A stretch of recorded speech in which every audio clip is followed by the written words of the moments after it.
Good evening. Welcome to the 2019 Media Innovators Speaker Series. If I'm being completely honest, this is something I've dreamed of doing since the moment I walked into this theater the first time. Isn't this building amazing? Just a fantastic, really incredible space. My name is Andy Conti. I am the director of the Center for Media Innovation here at Point Park University. And that's a laboratory for the future of journalistic storytelling. We made a decision several years ago that, like many of you in the audience tonight, we were just not going to let journalism die. We weren't going to say, well, journalism's something we used to do and we don't do it any longer. And we said, no, we want to keep it going. We got to figure out a way, future for journalism. And so the laboratory, it's just down the street. We focus on how to tell stories in innovative ways using new technologies and also how to sell them. Because if you can't raise the money to support the journalism, then it doesn't really matter what cool gadgets you have or exciting ways of telling stories. I want to share with you tonight one project that we've been working on in the city of McKeesport. We've been there about a year now, for the past year. McKeesport is someplace that you would consider to be what we would call a media desert or a news desert, a place that no longer has a lot of local news. The McKeesport Daily News closed in 2015. And so since then, you've got a city of 20,000 residents who really don't have a lot of options for finding out what's happening in their own community. So what does that mean when we talk to senior citizens in the community and we say, you know, what do you miss? And they say, we miss the daily news. What do you miss about it? Well, we miss the fact that we don't know that our friends have died until they're long and dead and buried in the ground because there's no printed obituaries any longer. And if you ask the fire chief down there, who, by the way, happens to be a Point Park grad, and you say, what do you miss? And he says, well, last winter, I gave out 700 coats to needy children in McKeesport, and nobody covered it. Nobody wrote the story. Nobody came down and brought their television trucks because there's no newspaper and it was too far for anyone in Pittsburgh to come down and do the story. And when we talk to young people in the community, we say, what does it mean to you? And they got it right away. They started talking about gun violence and gangs and abandoned buildings and litter. They talked about how one of their classmates was gunned down in the streets after school last year. And they got right away, too, that if there's nobody there telling those stories, it becomes very hard to come up with a solution. And so we went to the Pittsburgh Foundation and we got a grant to do a summer pilot program down there. And we started working with these young people, and that's what these photographs are behind us. We worked on how to do interviews, how to make photographs, working with Martha Ryle, the Pulitzer Prize-winning photographer. We worked on getting the students to share their own stories and tell their own stories, what it's like from their own perspective. And then best of all, we got to share all of this with the community. We had a celebration where we brought in the community leaders and their parents and their friends and their classmates, and they got to share out all this amazing story. So that's one of the kinds of things that we're trying to do at the center. I could go on all night, but I know you're not here to hear me talk. Before I go on to the rest of the show, I do want to take a few moments to thank a few people. I want to thank President Hennigan and Joe Greco, who's the chair of the Board of Trustees. They've been super supportive of the speaker series, but also the center itself. Even before we got off the ground, they were saying this is something that's really important for the community. It's important for the Point Park community, but important for the Pittsburgh community as well. I want to thank Kim Martin and Anthony Dennis. Kim runs the Playhouse and Anthony runs the box office, and literally none of this would have been possible without them. It was a very humbling experience. About a week ago, Kim brought together everybody who was involved in tonight's event, and there were a lot of people around the table. The people who don't get any attention, they don't get any glory, they don't get to stand up here on the stage, except, I guess when nobody's here, they probably do whatever they want. But I want to really acknowledge them and thank them. I want to take a moment to thank our sponsors. Herbine & Company has been a great friend to the Speaker Series. We started this last year, and they signed on right away, but they've been a longtime friend of the Playhouse as well. Dollar Bank came on this year, and they were a great supporter that kind of gave us a real boost. And then, of course, our friends at 90.5 WESA. They've just been amazing partners, really fantastic, just incredible people, and they helped us come up with a vision for this year's speaker series and pull it off. If you've been listening to NPR, which I'm sure all of you have, you've heard our ads running almost nonstop over the last few months, so a big thanks to them. Please join me now in welcoming Terry O'Reilly, the President and CEO of the Pittsburgh Community Broadcasting Corporation.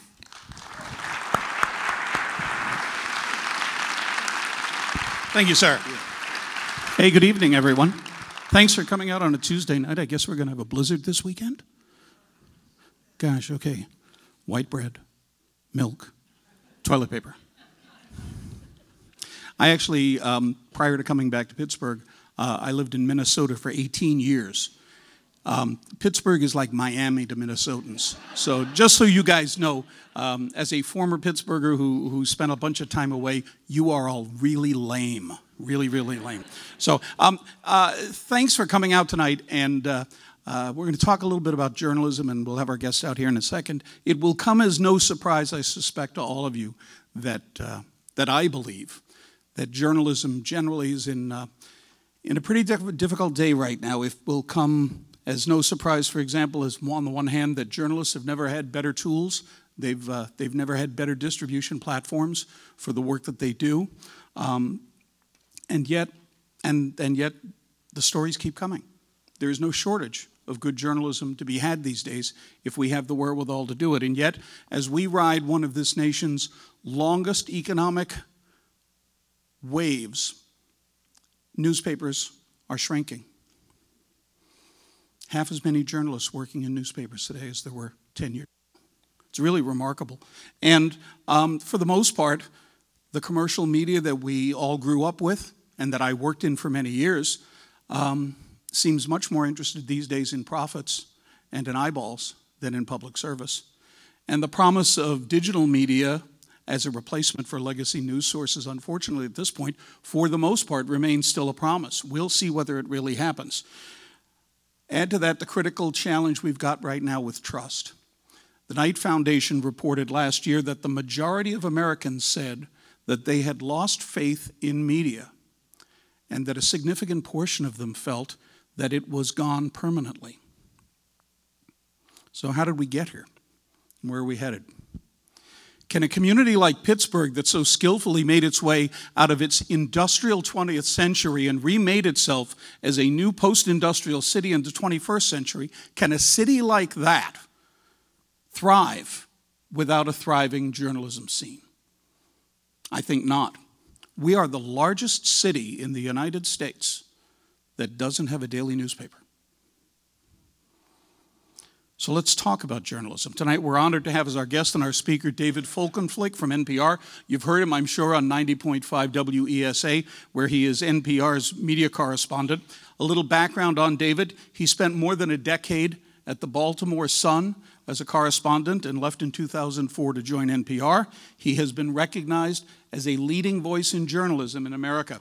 In 2007, no less an entity than the Pennsylvania State University named him our nation's leading media critic. Last year, he was awarded the Society of Professional Journalists Ethic in Journalism Award. And no less a luminary than Geraldo Rivera of Fox called him a really weak-kneed, backstabbing, sweaty-palmed reporter.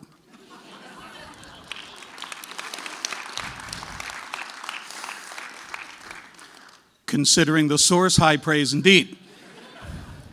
I'd like to welcome David Folkenflik to the stage. This is the only man I know who is wearing better socks tonight than I am. Welcome, David, and welcome to the city of Pittsburgh.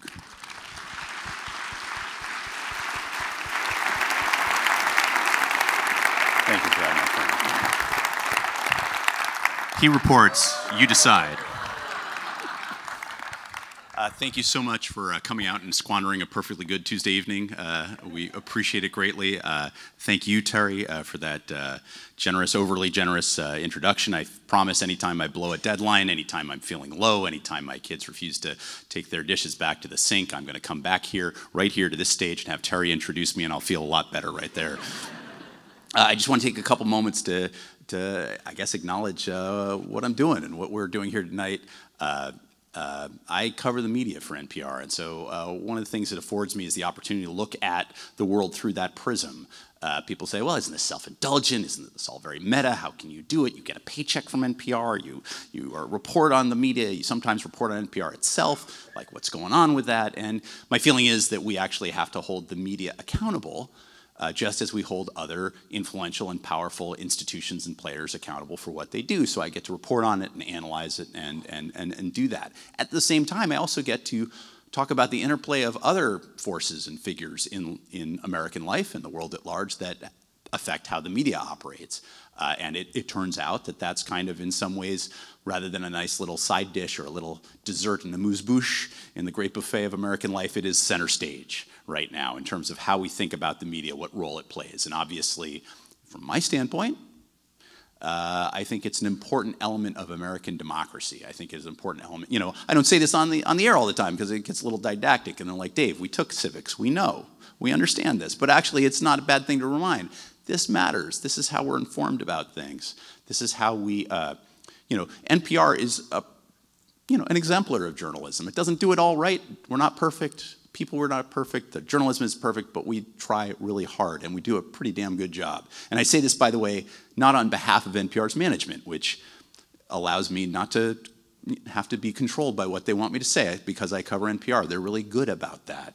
But I say this because I think it's true. We live the ideal and the mission of we're trying to figure out how to engage people, how to at times provoke people, how to inform people, how to give you the information that you need to make, you know, smart decisions about the communities in the world in which you live. And that's sort of the subtext, and you don't want to talk your subtitles all the time, and I'm not going to say that aloud all tonight, but that undergirds a lot of what I'm thinking about. So I may report on the personalities and the money and the business deals and all the rest that inform our media landscape. But to me, I'm less interested in it as a business reporter. I'm more interested in it as who are the people and what are the forces that shape the kinds of information that comes streaming to us on the air, online, in print. And I think that matters in the nation, in the moment we're in, and I think that matters in the communities we're in. One of the things that I love about this visit to Pittsburgh is not only seeing this engaged city, and yes, I'm a recovering Ravens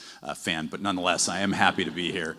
But nonetheless, to see a community in which you see a public radio station saying, you know, at a time when there's a constriction of ambitions at so many mainstream and regional news organizations that have helped to define the news agenda, to tell us what's happening in communities around us. You see public radio stations stepping up and saying, you know what, we're going to fill that space. We're going to offer a civil but expansive ongoing public conversation and debate about the issues in front of our region and our cities and our country. And we're going to also offer accountability and journalism and try to inform you about things and not just do the same stories you've read and heard and seen other places. And that's what I admire about what's being done by Terry here at WESA. And that's one of the things I really admire about what Andrew and his colleagues are doing at the center over at Point Park University. So thanks to them, and let's give them a round for what they're doing, because I think that's so very important. With that, I want to introduce Liz Neal. She is the news director of WESA. She is going to be my interlocutor and my prosecutor tonight. She'll ask me some questions. I'm excited to actually very much to hear your questions, and I hope nobody will hold back. So with that, on with the show. Liz Neal. Liz Reed, excuse me. Did you want, which seat would you like? I'll let you sit right there. Let's go. You can put the mic down. I'll put the mic down. We are mic'd. Here we are. Hi, everybody. Thank you so much for coming tonight. I'm Liz Reed. I'm work in the newsroom at WESA, and it's just really lovely to see all you people that are listening all the time, to see you here in person. So thanks so much for coming. So I have to say, Terry stole my line, which itself was stolen from your NPR bio. Notice good journalism always attributes the source of information. So. Right. And it begins with that description that Geraldo Rivera gave. That's how the NPR bio on the website begins. So you have to tell the story. Sure. And just a reminder, a really weak-kneed, backstabbing, sweaty-palmed reporter. And I just want to make very clear, I take issue with that. My hands are completely dry. So I was a reporter at the Baltimore Sun. It was the December of 2001. I was covering the media. I started the media beat in 2000 after a stretch covering Congress for the Sun. And Rivera was the chief war correspondent for Fox News, hired away from CNBC by Roger Ailes, personally the chairman and basically the founding figure of Fox News. and Geraldo then as now and previously is larger than life. He's a character. He plays the lead role in every story. And so it became clear to me after talking with somebody in TV news, and he said, hey, did you see the story tonight that Geraldo filed? And I said, no, I didn't. And he said, well, Geraldo filed a story from the deadly friendly fire strike where American aircraft dropped bombs over a place, and it killed 3 American and 19 allied Afghan soldiers in this tragic incident. And I said, Geraldo filed a story from there. And he said, yes. I said, I thought he was in Tora Bora. And this journalist said, yes. I said, wasn't the friendly firefight in Kandahar, which is not insignificant amount of miles away? And this reporter said, yes. He said, that's why I'm calling. So I was able to secure a tape of Rivera's report, and then he report on this, and then another report 12 hours later. And to be clear, this wasn't something that he said live. I mean, he was talking live to the anchor back in New York, but it included a taped package, and it included videotape of him describing how he said the Lord's Prayer over the tattered remains of the uniforms and the bodies of these gallant heroes who had died. To be clear, again, if you think of Afghanistan as roughly like Texas, Tora Bora is this mountainous region here. Kandahar is roughly down here. It's roughly the same size as Texas. And by the way, there's one 2-lane highway that connects the regions, which is both bombed out repeatedly and also controlled by competitive warlords who hate each other at various stretches along the way. So one group, caravan of reporters I learned, had tried to make the distance at one point and headed back within a few hours. So I said, how long would it take to do it? And they said, well, A, you'd be killed, and B, it would probably take 36 hours. And he was supposedly there and then apparently back to report on it live in Kandahar for Fox News, not once, but twice. So I called Fox and I said, how did Geraldo get down to Kandahar for that story? And they said, are you saying he's lying? I said, I didn't say I'm lying. I'm asking, how did he get there? Did he take a helicopter? Was there a dirigible? Like, what happened? I called the Pentagon and said, were you giving them flights? I said, no. I called folks in the military who dealt with the Afghans. They said they had 3 helicopters in the Northern Alliance, the Afghan forces. I said, were any of them giving rides? They said 2 were out of commission. And they weren't giving rides to any journalists from Fox on the 3rd. I said, could he have driven down? They said no. So I talked to reporters from MSNBC and CNN, and I talked to people from UNESCO and other UN agencies, people who somehow might have to get different. They said it's not possible. And so he gave me an interview in which it was fascinating. It was like a long interview in which he attacked me, and yet was very self-aware about the role he had played as sort of a showman and as a kind of tabloid talk show host, and all the different roles he had played. He was very aware of his own career and the roles he had played. He also talked about himself in the 3rd person, which was fascinating. But I did this story, and the story was headlined something like, does Geraldo Rivera know where he is? And it got very little traction. This was in December, pick a date, 12th, 2001. And their PR person called to taunt me and said, oh, you only got pickup from Reuters and CBS Market Watch online. And then, I'll never forget this, and I also taped it, which ensured I'd never forget it. She said, pretty pathetic placement, my friend. So I said, okay. So I'd spend a couple of days, let it play out, and then I called a number of folks at ABC News, at CBS, at the BBC, at NPR, and I said, if you did a report that was completely incorrect, would you correct it? Would you explain what went wrong, particularly when it involved the killing of American service members? And that went all over the world, that story. The Drudge Report picked it up and it ricocheted around. And from that point on, for a good 2 or 3 years, Geraldo tried to get me fired. He talked about, this is an anatomical body part, we're all adults here. He talked on The Tonight Show of my having penis envy, which had not been something that occurred to me about Geraldo Rivera. He talked about wanting to come down and bloody my nose, and I pointed out, a guy from the Boston Globe called and said, what about it? And I said, I'm working at the headquarters of the Baltimore Sun. It's not like I'm hiding where I'm located. And he said, so what are you saying? I said, I've not seen a Rivera. He did come to my boss's office, tried to have me fired a few times, tried to have a prize taken away. And then he wrote a book that was going to come out in which he devoted 2 chapters to me. I thought this was the most lovely honor. And I promise there is an end to this story. I do promise that. But so this happens, and then once Ailes is fired for having sexually harassed approximately 1/3 of his female staff, somehow the contract for the book went away. And then actually he did publish more recently. He did get the book published, I guess late last year. And I went to the book party. These guys invited me, and I was able to. I went to the men's room just because I was just never going to be able to see him. There's a huge line to see him. I went to the men's room behind the bar, and I came back out, and it turned out that was the room in which he was receiving visitors. Was right around the corner. And so I just popped in. I introduced myself after somebody finished getting an autograph or something.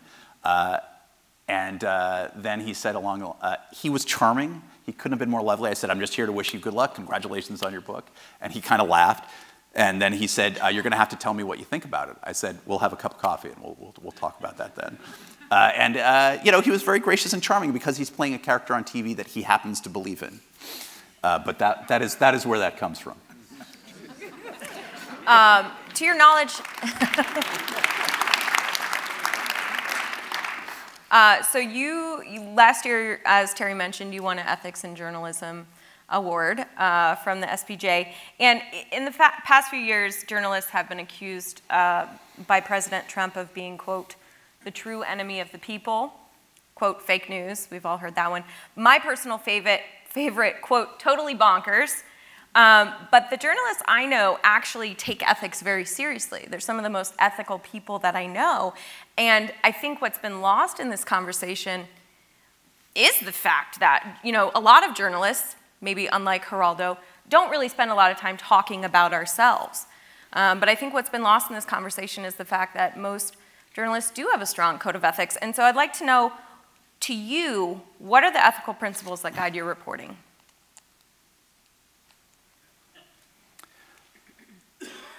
Yeah, well, first I want to go to your first point about the notion of journalists being ethical. I mean, think about it. Journalists can be arrogant, they're ambitious, they can be impatient, they can be defensive. You see this all play out on Twitter and other social media. You can see this play out on TV. But, other than, I guess baseball scorecards, like what other profession publicly lists its mistakes? Like in the way in which journalists do. Like there's a place dedicated in every news organization of any note that says, here are corrections, here are mistakes, here are amplifications, here are editor's notes which are intended to address more serious issues. I used to get sweats or, would wake up from a dead sleep thinking about, did I get that name wrong? And sometimes I did, and sometimes I didn't. I thought I called the guy whose title was the Special Rapporteur for Freedom of Expression for the UN. I said, I think I may have just called you the rapporteur. And he says, my wife and kids just make fun of me about the special part, it's fine. But I had it in there. But I was obsessed over whether or not I had it in there. I just heard it the next morning. I was like, oh no, I got it right, it's okay. But, people obsess about that stuff. And they care very much. Now, sometimes journalists get the sweat about the small things and get the huge things wrong. We got WMDs basically wrong. There were few reporters you can look at it. McClatchy, Walter Pincus, The Washington Post. McClatchy back then, it was really its Knight Ridder properties, but whatever, who really did get it right. But by and large, journalists really, there are huge things you get wrong, but they try. They really try. They are mortal, it turns out. They are fallible, it turns out. But most of them really do try to get it right. Personally, I believe in the idea that, why are you doing a story?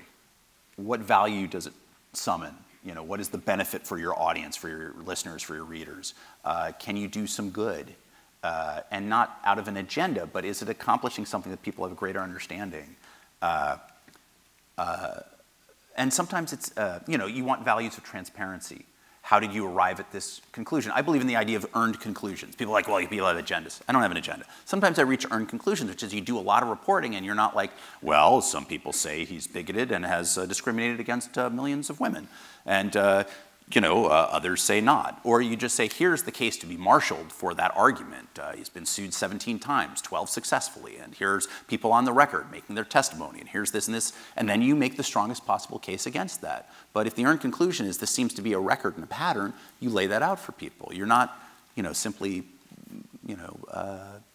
agnostic as to where the truth lies. You're saying, I don't have a brief for anything except my audience and the truth and fairness. And fairness means fairness to the people you're writing about, fairness to the people you quote, fairness to the communities you're writing about, but also fairness to the facts, fairness to the truth, and the fairness to your audience. Like these are all questions of fairness. And the idea of transparency,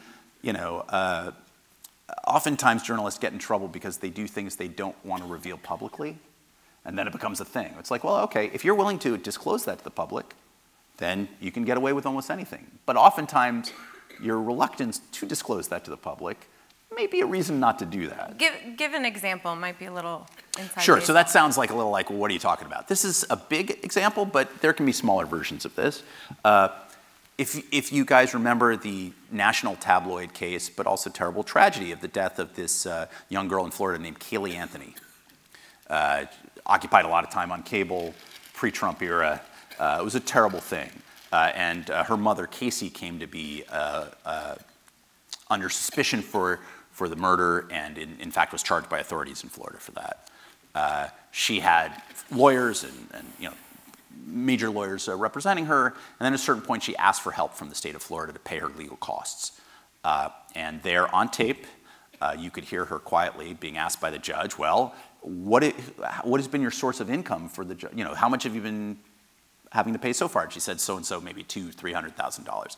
And she said, he said, what has the primary source of your funding been to cover those major legal costs? And she said, ABC News. ABC News is paying for the legal costs of an accused murderer of her own infant? Like, what is that? And it turned out that ABC News it has a rule, you don't pay for interviews. But it doesn't have a rule that say you don't have to pay for the photographs and videotape of people that you might be covering. So they'd paid her a couple $100,000 for videotape of her daughter so they could construct an hour-long or 2-hour-long special on, I think it was 2020, 1 week. And let me say that the special was not uniformly positive to her at all, but they paid off her legal bills and used that to do it. And several senior executives, including the PR executives, were thunderously outraged about it at ABC News because they had to defend it in front of all of the reporters like me who were calling saying, what the hell are you guys doing?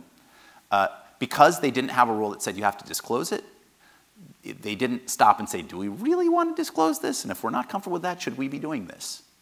That's a good gut check. So, I think that fairness and transparency, I think that although I think there's a real place for point of view journalism, I think it's helpful if you're not carrying a brief for any figure or any party, even as, I think that, I'm sorry that the Weekly Standard went out of existence, as I enjoyed reading it. I think Mother Jones does a lot of good enterprise reporting. Like, I think there are publications and outfits that can do good work even if they have a point of view. I'm not against that at all. But I try to approach it as, what am I doing that is helping people understand the world around them, about some of the figures, about some of the dynamics in the news industry.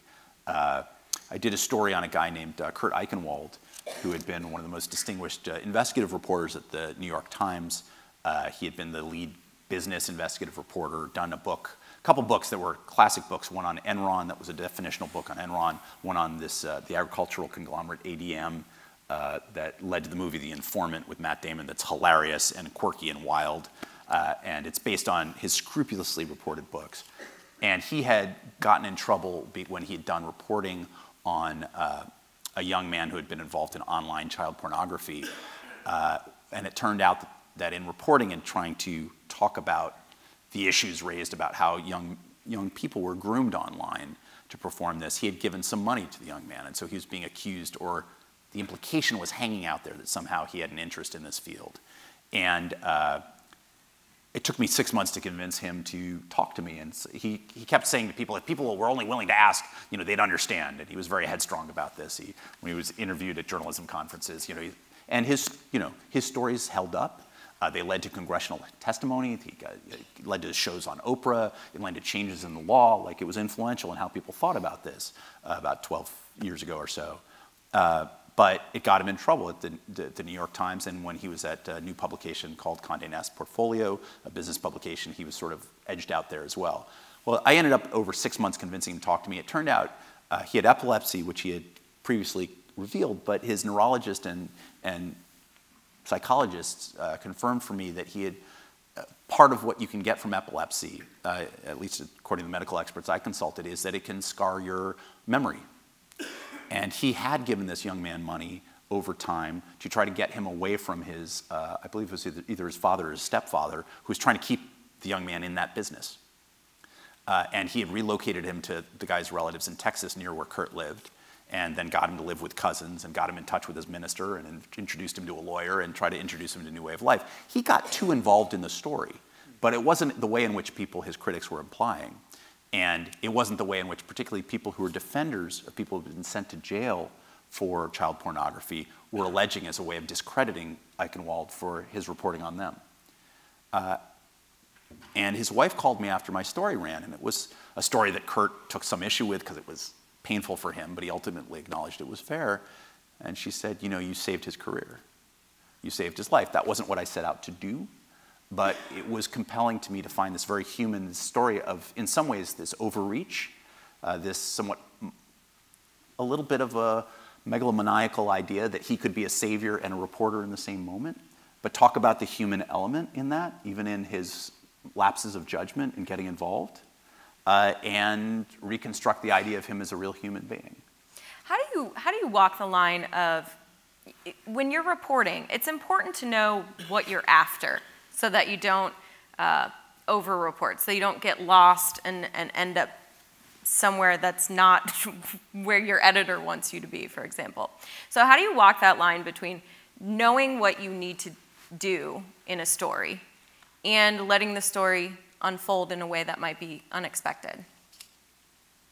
Well, there are those moments where my boss, who's quite brilliant, Pallavi Gogoi, is the chief business editor at NPR, and she'll basically reenact that scene from Amadeus where the emperor says, too many notes, Mozart, too many notes. Sadly, I'm not Mozart, but you feel like that's what's being said. But they're keeping you on the straight and narrow. I have a rolling conversation with her about what it is I'm doing, and I talk to some trusted friends and colleagues at NPR who are quite great about that. But you tend to sort of instinctively and maybe subconsciously assign stories to different baskets or categories or aisles at the supermarket. Like some are just, you're doing it for that day and you're taking care of it, and it's an incident or it's a development and you're covering it. And some of them are conceptual stories that you're trying to flesh out and understand and master and report on. And some of them are, hey, I think this story is here and it ends up over there. I'll give an example. We did a story about almost exactly a year ago. What's today's date?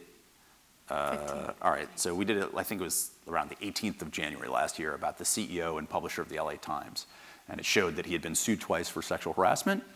He was not the only defendant in those cases. He had been accused more of creating a frat house atmosphere where he worked than actually being the worst of the things. But, under sworn testimony, he had testified in depositions that he had rated the hotness of employees and talked about whether such and such woman was sleeping with another guy and whether she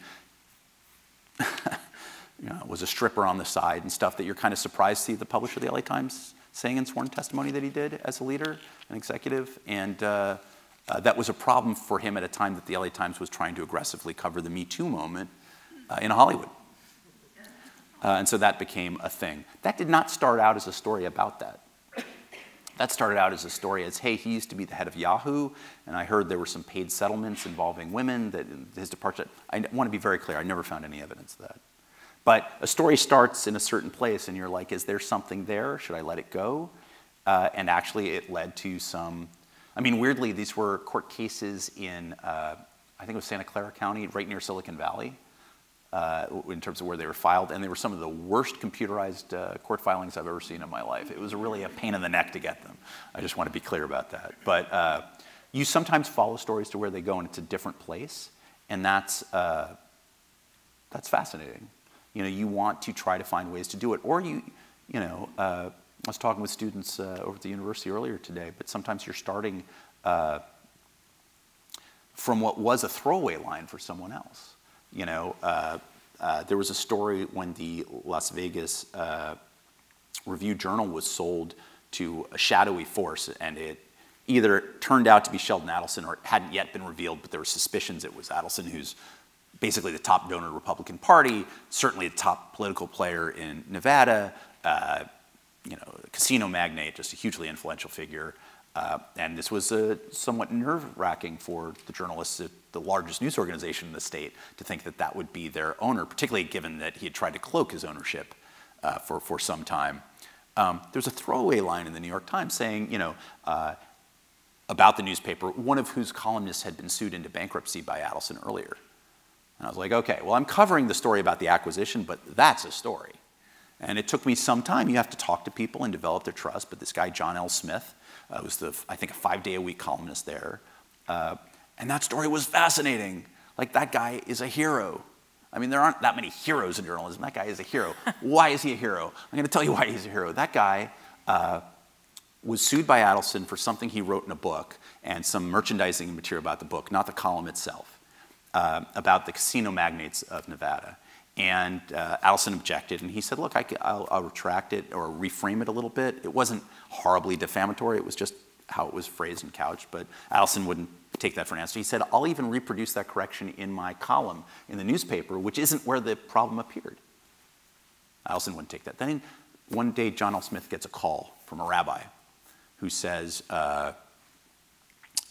listen, we're going to help this go away. And he says, who's the we and for what? And he says, well, I'm working on behalf of Sheldon Adelson. Why rabbi is calling is not clear, but that's who's calling for Sheldon Adelson. And he says, we'll arrange to put a little over $200,000 in an account that your bosses don't ever need to know about. And we know that's how much money you need to take care of your daughter's surgery for brain cancer that you're going through at that moment. Nobody needs to know about this. All you have to do is in court say that you libeled Sheldon. And we won't make you pay $1. We just want that on the record so we can say that. And he said, but that wouldn't be true. And the rabbi said, but this is all you need to do. And he said, for your little girl. And he said, but I would never be able to work again. He said, but we're going to give you this money. And so he said, no, thank you. Even though he needed the money. He went bankrupt after that court case. Yeah, he just didn't have money to do it. He worked it out. His daughter's still around. And, it seems like they have a loving relationship. But, I hope no one is ever pressed with that kind of choice. But those are the kinds of stories where, NPR gives me the liberty to pursue that over time and say, there's a bigger story to develop, and you don't have to do it for tomorrow, because if you can take the time to let it breathe and take the time to get him to talk about his life, it's so much more powerful. And I thought instructive for people looking for, are there reasons to trust journalists? I would trust this guy with anything, right? Like, he had everything at stake, and he still said no. I think there are ways in which you need to be able to say, I'm going to do stories for now, like the little hit that I did today on WESA about the potential acquisition of USA Today and a bunch of other newspapers. I went in and took care of that. We did it relatively quickly. There are stories that you develop over the next couple of days, and there are stories that, it's important to get it first. You often hear it's more important to get it right, but sometimes it's just important to get it. And that story was really, if I didn't get it, NPR would continue, the world would continue to rotate, it would be fine. But, I'm glad that we did. You mentioned reporting on sexual misconduct at the LA Times. Oh boy. You knew this was coming, right? You did a good deal of reporting on sexual misconduct in the last year or so, including at NPR. How did you approach reporting on your own employer? Can I ask you, yeah. Were you nervous when you found out you'd have to report on your own employer? No, I was really annoyed. You were annoyed? Okay. I was really annoyed. I was like, damn it, I don't want people to do that stuff that requires me to report on them. Like, I missed Halloween. I had 2 young girls. I missed Halloween. That is a big news development in my household. It happened on Halloween. And I was just upset about what it would mean for the institution. But I never blanched from thinking, gosh, how am I going to handle this? Now, there's a reason for that. I've been at NPR since fall of 2004, and in that time we've, like most major news organizations, endured some pretty significant stories about us, not all of them positive. And I think, by the way, because we don't have a natural national competitor, we tend not to have a lot of positive coverage about us because people take us for granted, like we're the utility, a public utility that's just doing fine. And people love us, actually. Like, just to be clear, I used to go to, cookouts and barbecues and dinner parties in Baltimore, and people say, oh, what do you do? I'd say, oh, I'm a reporter. They say, oh, what do you work? I say, I work at the newspaper. They say, well, Baltimore Sun? I'd say, yeah. I'd say, oh, you know what I hate about the Sun? Did I ask? Like, is that, do I go up and say, you know what I hate about your law firm? Or you know what I really dislike about the way you deliver the mail? No, that's not what we say. I say, hey, I work for NPR. People are like, oh, you know what I love about NPR? It is an instinctive connection that is unlike anything I've ever experienced. It's just amazing. And I love the Baltimore Sun, but NPR is a different level of magnitude on that. So I was upset as an employee. I was upset about as a citizen, and I was really annoyed at what I was going to have to do. But things have come up. There were, under George W. Bush, they appointed somebody the head of the Corporation for Public Broadcasting, Ken Tomlinson, who is a conservative former head of Reader's Digest. A smart guy, but he really wanted to put his thumb on the scale and sort of dictate certain kinds of coverage. Coverage of Israel, he forced PBS to take, and I'm not against ideological, just balance and openness to the airwaves, but he basically engineered it so that Tucker Carlson would have a show on PBS, which he did for a couple of years, and did some other things as well. And CPB, the Corporation for Public Broadcasting, basically gives. NPR gets a very modest amount of federal dollars, very modest amount, but it's very important for our public member stations throughout the country, particularly often smaller stations that serve underserved populations, rural populations, Native American reservations, sometimes certain kinds of inner city stations that don't have significant resources in the community immediately around them. And so it matters whether CPB is going to be funding things. And that money some of that money does indirectly come back to NPR.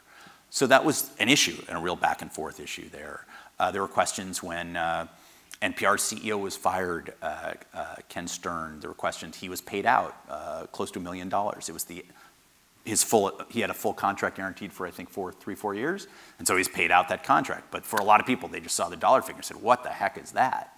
And so that became public, so I had to cover on that. And over time, I developed a protocol that I worked on with editors, successive generations of editors, and the idea was, I'm in a little space capsule. I get sent up in like the Space Center shuttle up into the atmosphere, and then I'm put out in a little capsule. And so I'm working with my immediate senior business editor and maybe a very senior editor above who has no relationship to the story, and we are completely insulated from any influence. Like, top executives can't tell us what to do. They can't even look at the story before it runs.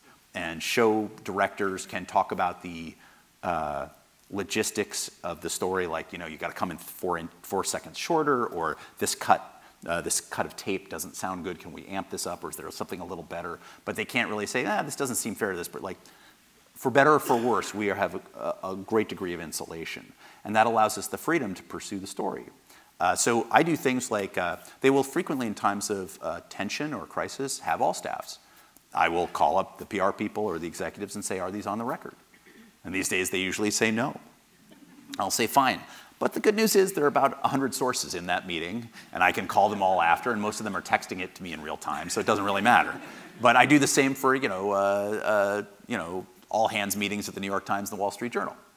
But I can get information the same way, so I know I'm going to get there. My feeling is, if something is truly of consequence at NPR, and I don't want to cover every little burp and every little twist in the story, but if something is truly consequential for our listeners, I want them to hear about it from us first, and I want us to be offering the authoritative version of it. And the reason I want to do that is because I don't want to have to follow somebody else's story. And the reason I really want to do it is, I think, this is me talking, I think I want to prove that NPR, in its lowest moments, in its moments of truest crisis, is going to live its values and live its ideals. And it does. And I don't think there's a single other news organization in the country, at least on a national level, that does it as well or as honorably. Not the New York Times, not NBC News, not CBS, certainly not Fox News, none of them. I think that we address this as completely and fairly. And one little wrinkle, let me say, I knew about one element of this well before this happened, which was that I had heard a year and a half before, in 2016, that there had been a complaint filed. And I talked to the young woman, about that and what her experience was. And at that time, she felt it had been addressed. She had been informed of what was happening. She felt the consequences were appropriate. They kept her in the loop and treated her respectfully. The Washington Post, and there was the whispers of a second one could never confirm. The Washington Post on Halloween of 2017 reported that 2 women, although they didn't use names, were accusing our former news director, and forgive me, that was an incident involving our former chief of news. I don't want to use the title news director. We want to take care of you news directors and these things. He was the senior vice president for news, a guy named Mike Oreskes, that he had basically physically attempted to kiss them while they had expressed interest in jobs at the New York Times, and at that time he was the Washington bureau chief of the New York Times.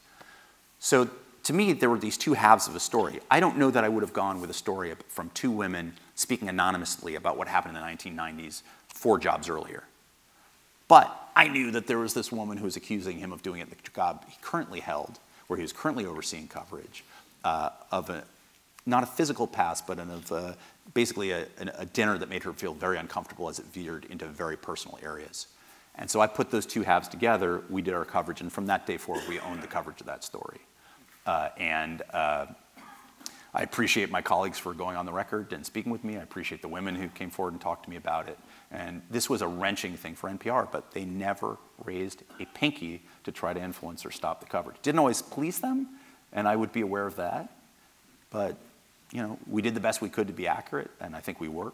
And we did the best we could to be fair, and I think we definitely were. And I think our listeners appreciated that. As I went around the country, I would talk to station managers and listeners, and they thought it was bad for NPR, and they were concerned about the culture, but they never thought the news was affected or corrupted as a result.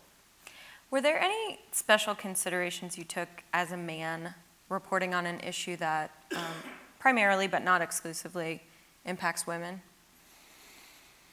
So, my immediate boss on this story was our chief business editor, and she's not the only editor who edits me, but she's a woman who actually came out with her own account, a very brave account, I thought, a few months ago in the Washington Post about how her mentor, who was until recently one of the foreign ministers of India, had physically assaulted her repeatedly when she was a young journalist and had sexually harassed her repeatedly.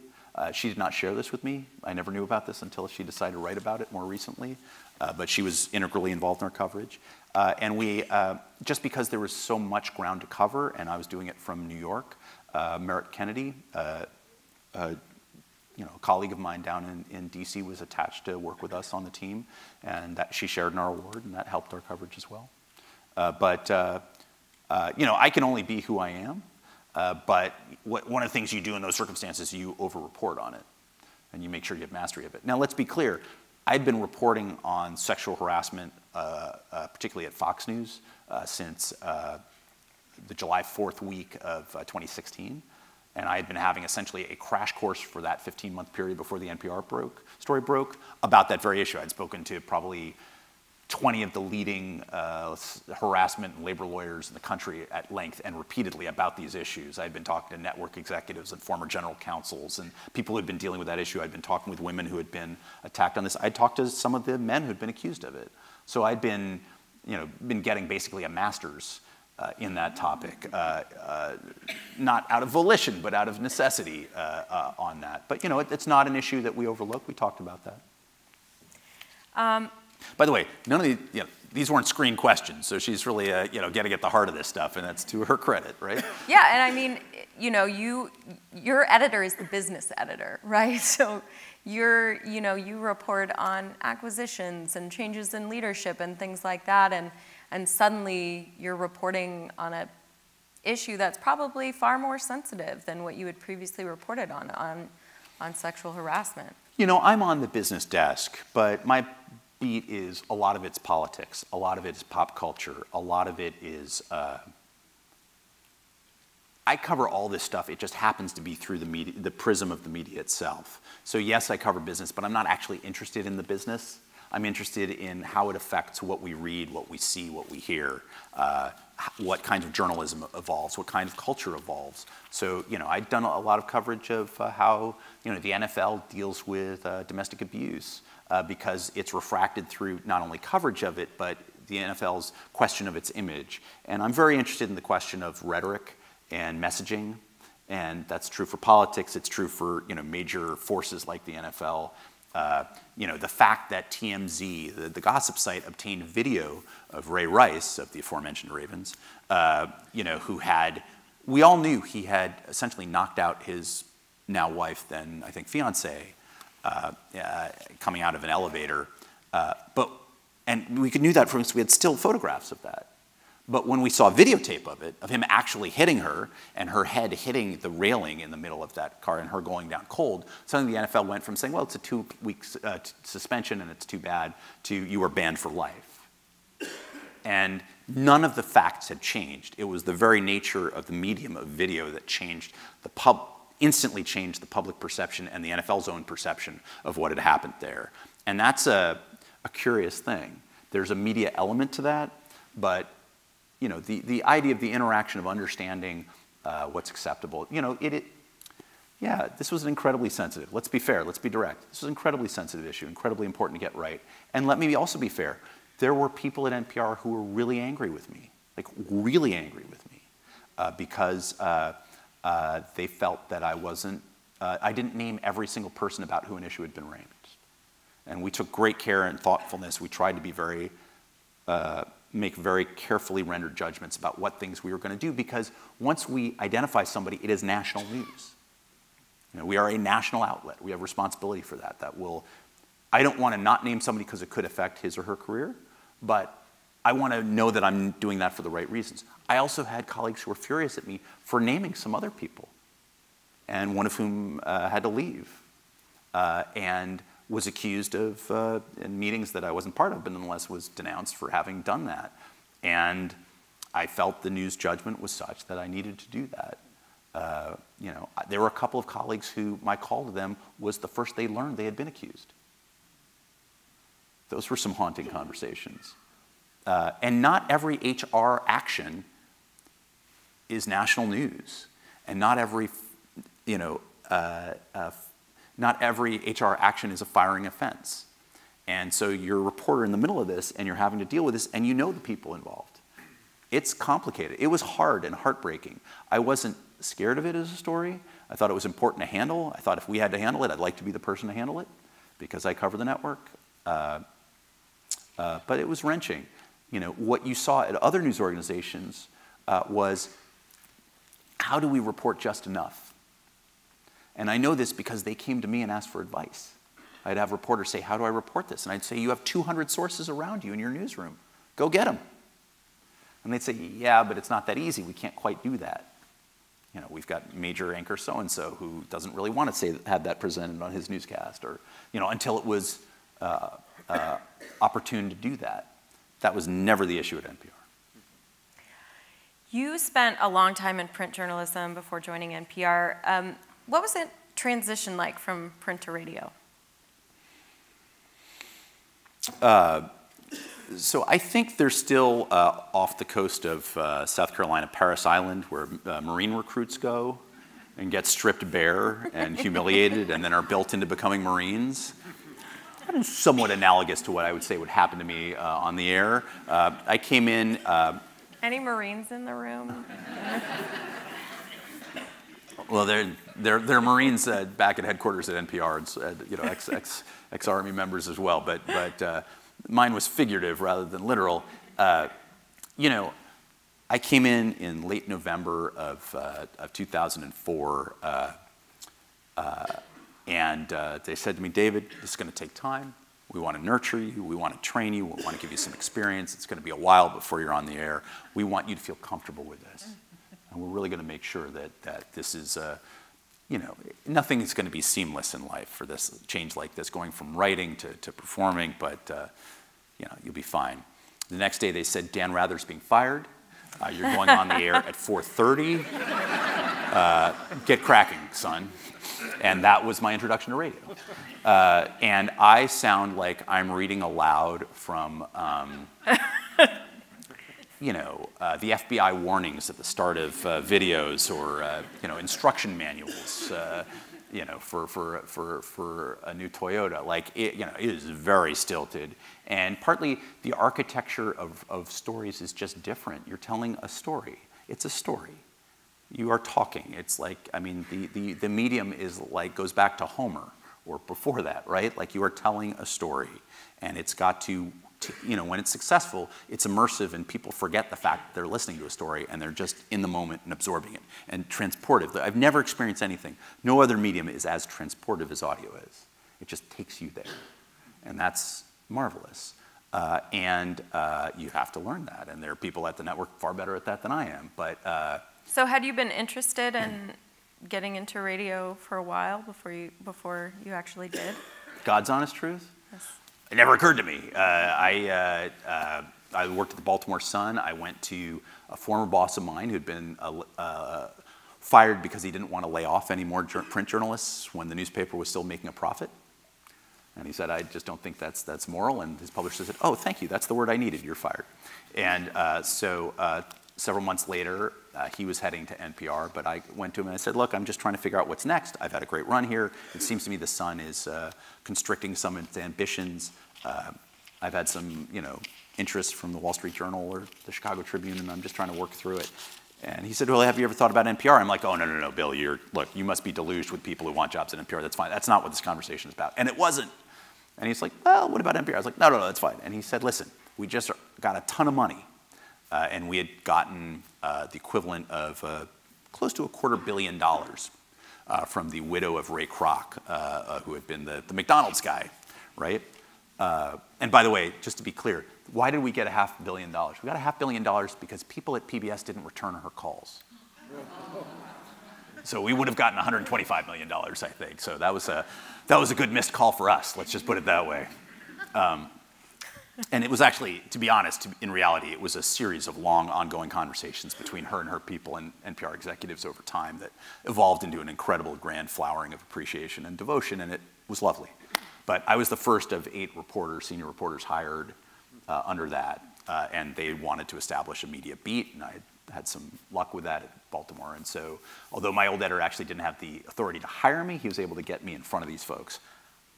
I was thrilled. I thought this was so much fun. It reminded me of a combination of my reporting and my high school acting, and I was like, this is awesome. This is great. But it was really hard to do and really intimidating. Really intimidating. It turns out people all over the country really do listen to a network that goes all over the country. Who knew? And they're smarter than you are, and they pay attention. I got a call from a guy who I used to cover higher education at the Baltimore Sun. This guy, Bill Richardson, had been the head of Johns Hopkins and left 6 or 8 months into my time there. And I'd written about his departure, and I remember it because it was one of the last stories I wrote for the Baltimore Evening Sun on an evening deadline, and that was such a kick, and I'd saved that and whatever. So he calls me and says, David, I just wanted to say, I heard you on NPR, and this is my second or third weekend. I was just so moved. But at the time, he was the head of the Kellogg Foundation. This guy has something like $8 billion at his fingertips, and he's like, hey, I was listening to you on NPR. This is so cool. And I'm like, wow, NPR really is reaching people. I also got a letter when there was some question about pay for other public broadcasting executives not at NPR. I got a letter from a guy from New Mexico who's one of our listeners. And he said, I listened to your story on such and such day, and I was really struck by this controversy over all this money that was going to these executives, and I hope you can explain it to me. He said, my wife and I give $75 every year to the local radio station. I earn $17,000 a year, and I'm getting choked up again. And I rely on NPR for my family, for its information, for its news, and for its entertainment. It's what we can afford. He's like, is this money going for that? And I wrote him a letter back saying, actually, no, but please understand we're here for you if you give $75 or $1 or $1 million. We're here for you, for all of you. And so we were here for this guy, and we're here for the head of the Kellogg Foundation. And that's a pretty good population of people to serve.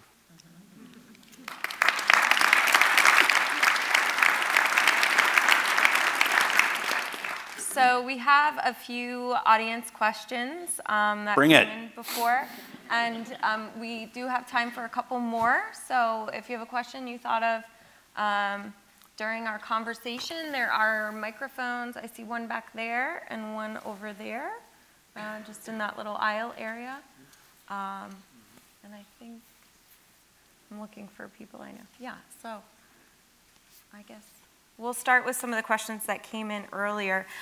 We got a couple about fake news and partisan news.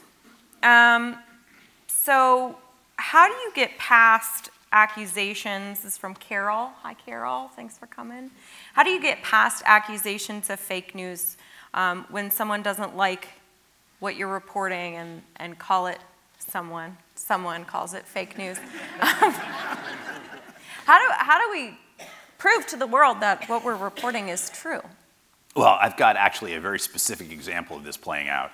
So I did a story in August of 2017 about Seth Rich, who was killed in Washington, D.C. He used to be a young staffer for the Democratic National Committee, had been about to go over to the Hillary Clinton campaign. After his death, the conspiracy arose in conservative circles and fanned by Julian Assange of WikiLeaks that he had been the source of the leak of emails from Democrats and Hillary Clinton for them to be posted and to cause such disruption of the Clinton campaign. And this was used as a way to say the Russians weren't involved. Trump wasn't in any way aided by the Russians. This was all actually people on the left who were offended by Hillary Clinton. She's the corrupt one, and the Democrats are all in disarray, and this is what happened. And it turned out the Democrats were in disarray, but for different reasons. I had obtained a lawsuit that I was able to build on to do a story about how that's Fox News then did a story in May of 2017 that said, we have evidence to show that that's the case. And they quoted a homicide detective that had apparently been investigating the case on behalf of the family of the murdered man. And they said they had, I think, either a federal source or an FBI source who attested to the fact that there had been a report that showed that his laptop showed he had been in contact with WikiLeaks. That story was retracted under extremely heavy duress. About a week later, the quoted source, who was at that time a paid Fox contributor, as well as the apparent detective on behalf of the family, said, I never said the things that I was quoted saying in that Fox story. And they retracted the story, never explained what happened, never apologized, just never dealt with it again. Sean Hannity said, I still believe this is true, and I'm going to continue to pursue the truth, but out of respect for the family, I'm not going to talk about it for a little while. Out of respect for the family. The family did not feel very respected. They later sued Fox, although unsuccessfully. So in August of 2017, I published a story online and did a story on the air using material I gathered from the lawsuit, which was filed just prior to my story, but also talking to various players in the story about it. Cy Hurst, the legendary reporter, had been talking to one of the figures involved. I had interviewed one of the figures involved behind the scenes, whose role I brought to light in greater detail. And I also talked to Sean Spicer, because it turned out that the detective and this Fox News financial pundit who had been essentially helping to engineer this story behind the scenes had gone to the White House and briefed the president's press secretary about their investigation, which was attempting to prove, even though ostensibly it was on behalf of the parents, in some ways it seemed very clear from the material that we were able to gather, it was intended to prove that actually this young Democratic staffer had been the source of these emails, which vindicates Trump's assertion that the Russians didn't hack on his part and there was no Russian connection and would undercut investigations and all the things we now know are part of the conversation. Sean Spicer, I called before the story ran. I said, tell me about your meeting with this detective and that pundit. And he said, well, the pundit's name was Ed Butowski. He had been a spokesperson for us, in a sense, on economic issues for the Republican Party quite loyally for 6 or 7 years. He would go on radio and TV and use talking points for us. And so he called me for a meeting, and I took the meeting at the White House.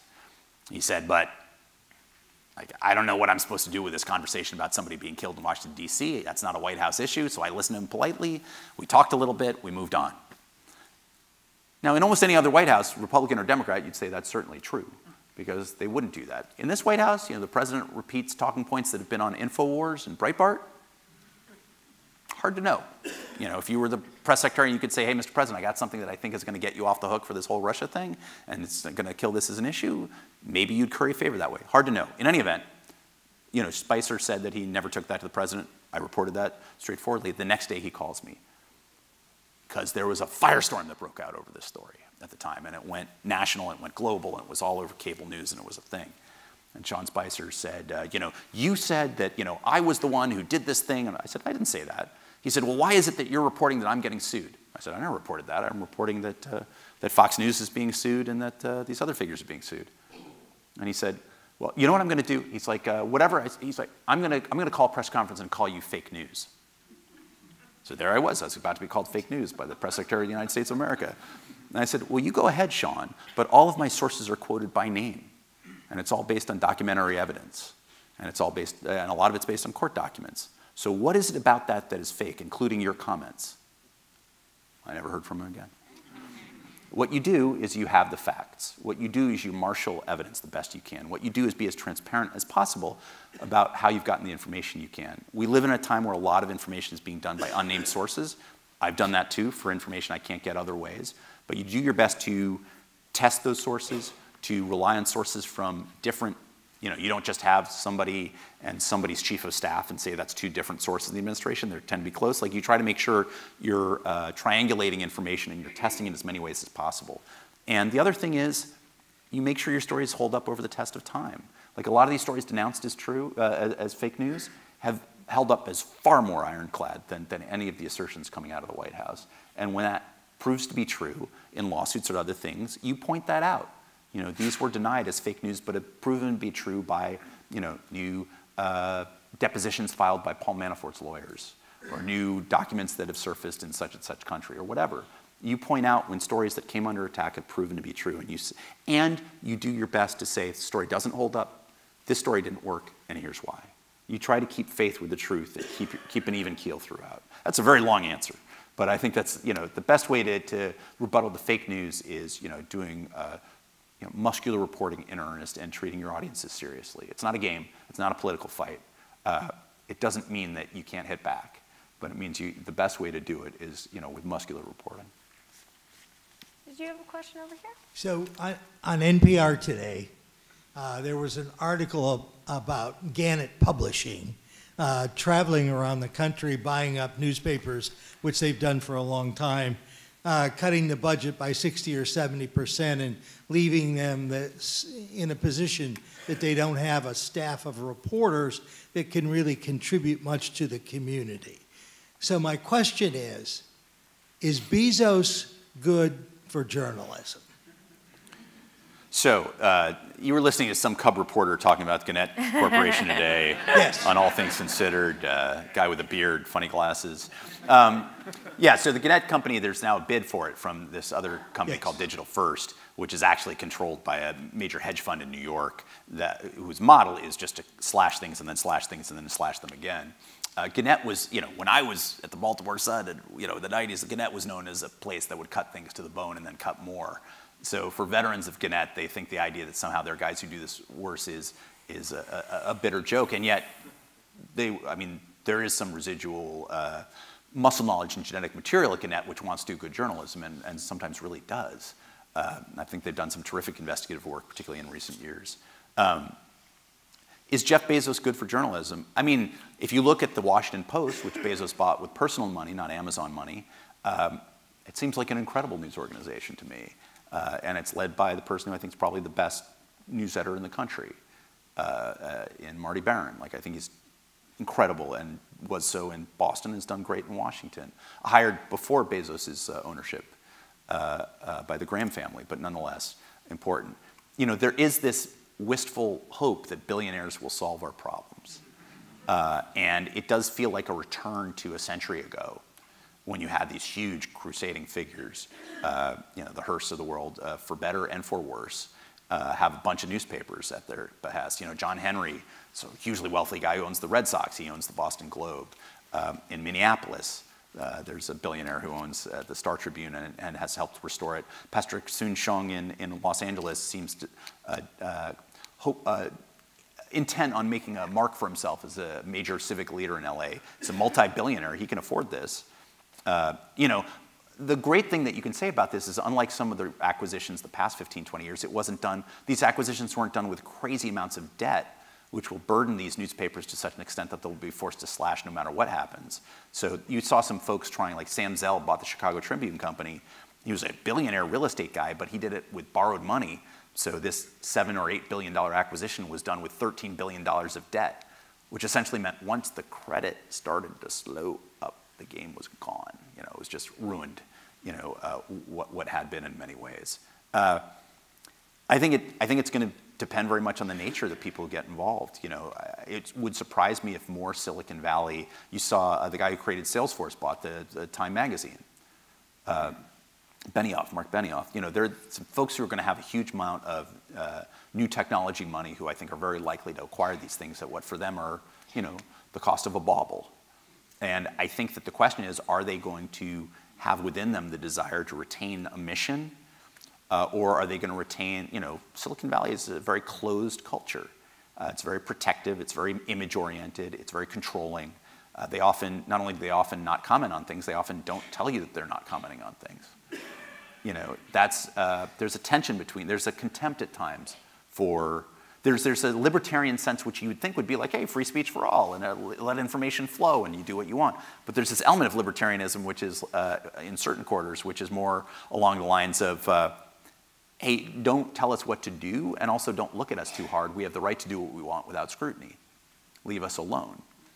And it depends on who buys these papers. So I think Bezos has been largely good. I do think that the Post is going to have to cover thorny issues. Could be antitrust issues. Could be the, you know, Amazon has what I believe to be hundreds of millions of dollars worth of contracts in cloud computing with national security departments and agencies in the federal government.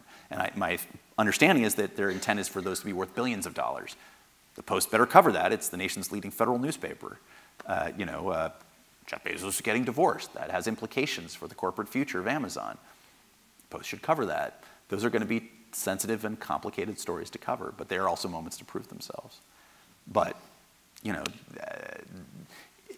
these figures can be a force. You know, Sheldon Adelson, as I mentioned earlier, controls the Las Vegas Review-Journal, and my sense is he's poured more money into it than one of their previous owners was Gatehouse Media, which is known for slashing their properties. So is he going to be a benevolent force? Is he going to use it as an instrument of his political will, which many people feel he's already started to do?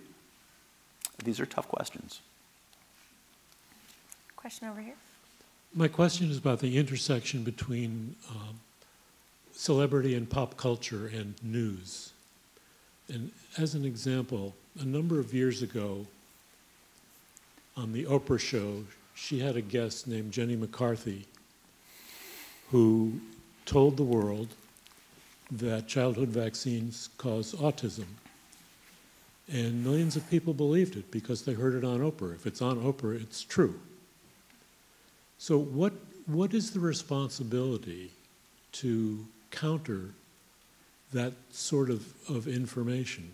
You know, now, years later, there are probably dozens, if not hundreds, of children who are dead because they didn't get vaccinated. So let me say a couple things. First, you know, the responsibility of the news media to counter that kind of message is near absolute. I think that news organizations have to be honest brokers of information and you know, arbiters of fact and truth in a way that incorporates dissenting points of view responsibly. I don't think it's, you know, there was a long time where a lot of news reports said, but other scientists say that the atmosphere's warming is, you know, an anomalous or an aberration, you know, the ebbs and flows of time. And that's just, you can find individuals that say that, just as you can find people with a PhD who deny the Holocaust. But I don't want to give them the time of day unless I'm doing a story about the very dynamic or the fact that such people exist out there. The vaccine thing, particularly troubling. I don't think the mainstream press, by and large, did badly on the vaccine thing. You know, Oprah is news adjacent, right? Like, she's not operating as a journalist, although she was one in Baltimore, you know, in the late 70s, early 80s. And I interviewed her former co-host who thought he was the star of their show. He turned out to be mistaken. But she's, by the way, I'm a fan of Oprah's in many ways. I think she's actually pretty wonderful as somebody who reinvented herself and then reinvented herself again and then kind of got out of the business she was initially in. and secondarily in, and saying I want to get out of certain kinds of peddling of sleaze and dysfunction, and but then again, she has spun off a number of shows that offer questionable recommendations. People enjoy Dr. Phil as entertainment. People may take some inspiration from that. There's a lot of stuff on there that maybe isn't great advice. Dr. Oz, I think, above all, there's a guy who doesn't, you think politicians are controlling, media figures can be really controlling. There's a guy who will not sit down for a conversation about the responsibility of the information he puts out, and unlike Oprah, he is an MD after his name. By the way, he's considered one of the leading cardiothoracic surgeons in the East Coast. Like, he genuinely is that good. But his colleagues at Columbia Medical School will tell you there's this other side of him that we just choose not to think about. Because he's peddling stuff that he is. There's no way you can fill that many hours and make recommendations and tell people what would be different than what you tell them the week before. So you have to kind of keep this coming. The vaccine stuff is, it's terrible to put out a message that seems so firmly contradicted by science. I will offer one caveat, not about vaccines, but about the nature of certitude, which is that oftentimes as reporters we've had to come back to things that we thought were one way and they turned out to be another. And so I don't think that is the case with vaccines. I don't think that is the case with climate change. I really don't. And I don't think there's any way to interpret it as that as being the case. But there are some things on which there were moments where we were convinced the establishment said one thing about certain kinds of scientific things and it didn't play out that way. So we have to be thoughtful about that even as we try to offer, what I call earned conclusions, offer some knowledge and insight that is graspable and real. But yeah, I think we're not just handing people a bullhorn and saying, say whatever the heck you want, and it's not on us.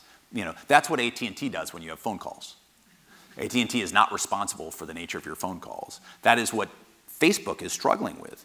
Because for years it said, no, we're a utility. We are a platform. We are connecting hundreds of millions or billions of people around the world. So the conversations they have, even though it's publicly viewable, is not on us.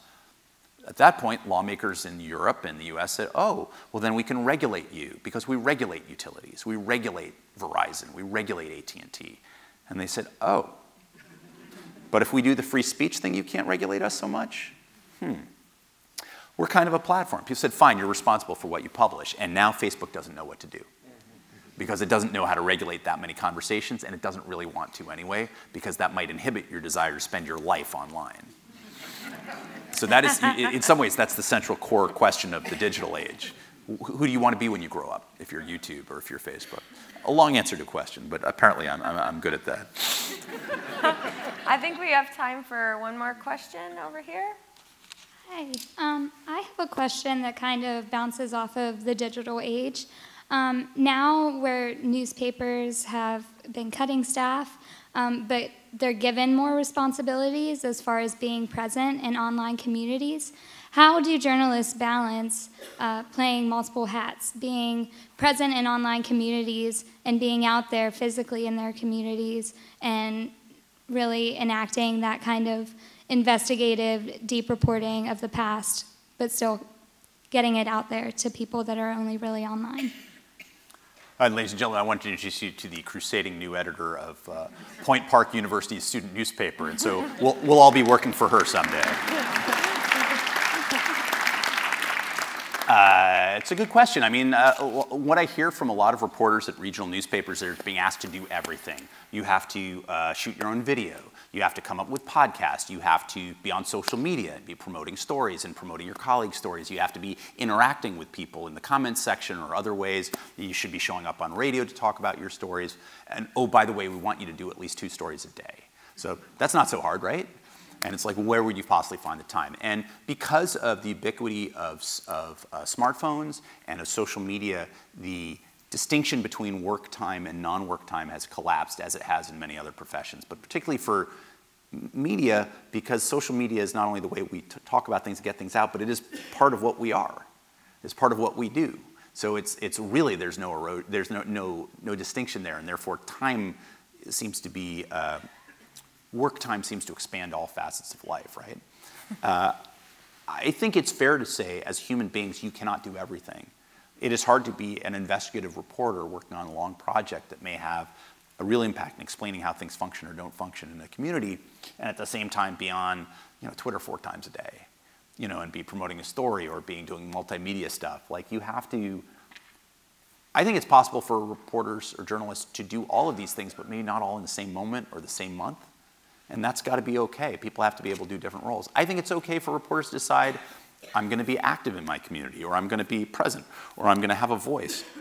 But I think they have to be clear with themselves about what they're doing, and they have to recognize that that may or may not be appropriate for different news organizations they work for. And so either they will have to shift how they approach certain roles as they work with different news organizations, or in some circumstances, although I think less now than it used to be, that may rule themselves out from later on doing that kind of stuff. But I think people can transition more than they used to be able to. I just think people have to be able to say, I'm going to be a reporter who's focusing on this, and social media is an aspect of what I do. Or I'm going to have tunnel vision and just read everything from the state health department about this issue in Allegheny County, and that's what I'm going to look at and nothing else, because that's what I need to do. Or I'm going to immerse myself in election records to figure out who gave money to what candidates. And it's okay not to be a boisterous voice online for a little while.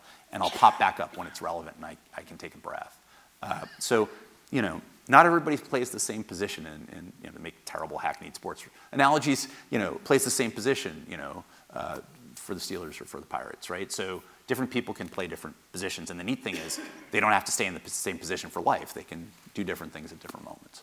They're all necessary. Thank you. Thank you. And thank you guys.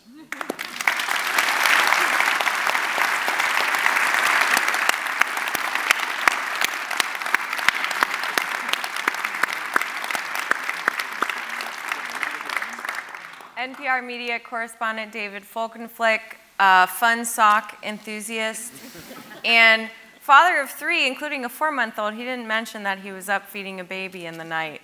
Well, fair, I wasn't, but nonetheless, we were. I found that was a lot of tweeting in the middle of the night. You can go back and find like 4 a.m. tweets from me about a year ago.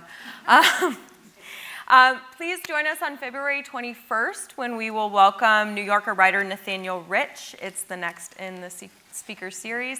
Thank you all so much for coming out tonight. We really appreciate it. And, thanks for listening and being an engaged part of the community here in Pittsburgh.